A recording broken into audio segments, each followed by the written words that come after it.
The sun's going down, but you're clocking in. Here's some things that only Night Shift will understand. Welcome to Paranormal Nightshift, your fan stories told here. There's an evil in this world that still scares people to their core. Things that we don't talk about that go bump in the night.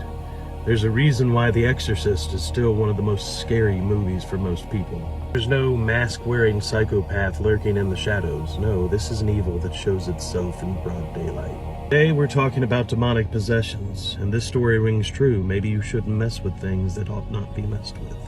To protect those involved, we have changed the names, but this story takes a very dark turn, so viewer discretion is advised.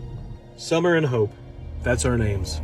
Think of the parents that we had that felt so inclined to name us that, because that's how bright and lovely our childhood was. We grew up in a very religious household. Everything we did with the church.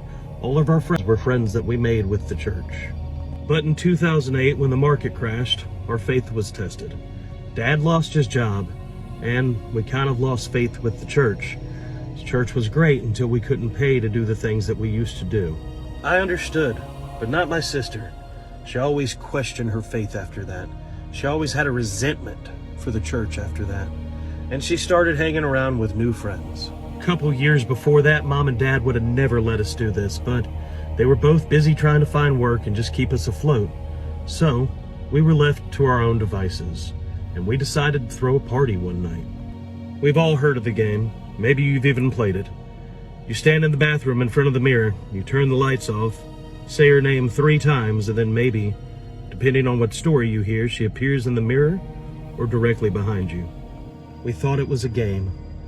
We were so foolish. We did it a couple times that night, but every time we did it, my sister got more involved. She wanted to see something. She began to taunt and challenge whatever she was trying to channel. She was making it angry, and she was becoming more and more angry that whatever she was trying to find wouldn't show itself. But then it did. Whatever she was talking to made itself very, very well known and attached itself to my sister. She was never the same after that. This once calm, tame, mild-mannered little girl became vicious, hateful, spiteful, and even violent. Began to swear and cuss and spit. She would fight at school, if that's what you want to call them. Fights imply that 2 people actually had a chance. No one ever stood a chance against her. Because of the extreme nature of her acts, she was expelled from school. My parents tried everything, but eventually sent her to a military boarding school. Do you understand how bad your behavior has to be for a school of that level to tell you to go home? That there's nothing that we can do for you? I'll never forgive my parents for what they did next. They had asked for everyone's help, except for the church. They basically disowned her when she came back. Feeling betrayed, she slipped into a lifestyle that most people do in this situation. A lifestyle of substance abuse and alcoholism. She felt like she had nowhere else to go. She cut herself off from all of us. I spent so much time and so much money trying to help her, but she didn't want to get help. After years of not communicating, other than the occasional text message, I got a phone call. She was found by a maintenance man in the hotel room, face down.